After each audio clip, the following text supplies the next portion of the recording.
My name is ProVerb Tekisho. I am an entertainer, an entrepreneur, an author, and a creative. My entrepreneurial journey started, as my career was progressing. I started off primarily as an entertainer, doing music, doing television, doing radio. But as my career progressed, I began to recognize that it's a business. I also began to recognize that I'm a business, and by virtue of treating myself as a business, I think everything then became entrepreneurial, because from there you then have to, look at how do you create business, how do you create new business, consider things like branding, brand positioning, the right sort of associations, what kind of business you'd like to go, think about the future of it, the longevity perhaps, but also in the process what to shed. And these are all sort of business decisions that have to be taken. So in the words of Jay-Z, I'm a businessman. So once I've reconciled that I am the business, I think my journey has therefore become entrepreneurial. Personal development, in my humble opinion, there's both a formal and an informal way of doing it. The formal would obviously be to empower yourself, and this is by way of partnerships, working with the right people, networking, creating, building new relationships, but also studying and just empowering yourself from that sort of academic standpoint.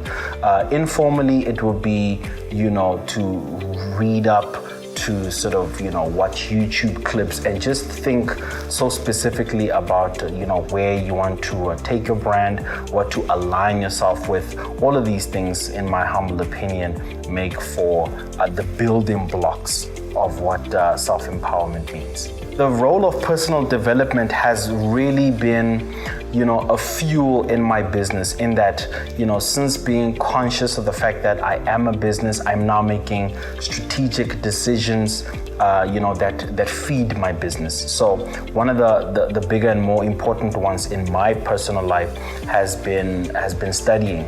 I'm very big on property investment, and so I had to do a course on property investment and development, and that has sort of informed the decisions that I've taken since then. But I'm also pursuing a BBA right now at Regenesis Business School, with the long-term goal of doing an MBA. And somebody asked me an important question. They asked, how is this going to change what you're doing right now? And I responded by saying, it just positions me to make more informed decisions, and also just, you almost reevaluate your thinking and how you approach your business. So for me, personal development has played an incredible role in just repositioning what my brand or my value proposition is. So developing myself, as I mentioned, is very important. I think if you don't evolve, then you might as well be a flower that's not being watered. In other words, you might as well be dead. So it's everything from personal development, by way of how you think, how you behave, the personal choices that you make. As a father, that's always been very important and key to me.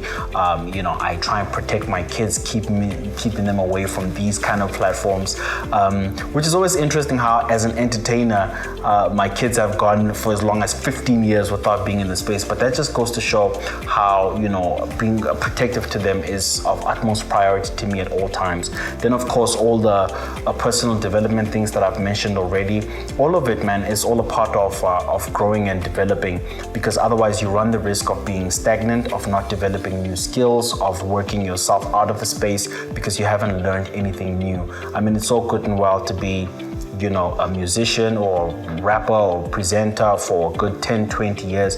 But if you learn no new skills, then what happens at the end of that run? What happens if you're no longer the sought after presenter? There's somebody younger, better looking, who's more well-spoken than you are and is ready to replace you. Then what skills do you have? Then another thing we have to think about is, how exportable are you?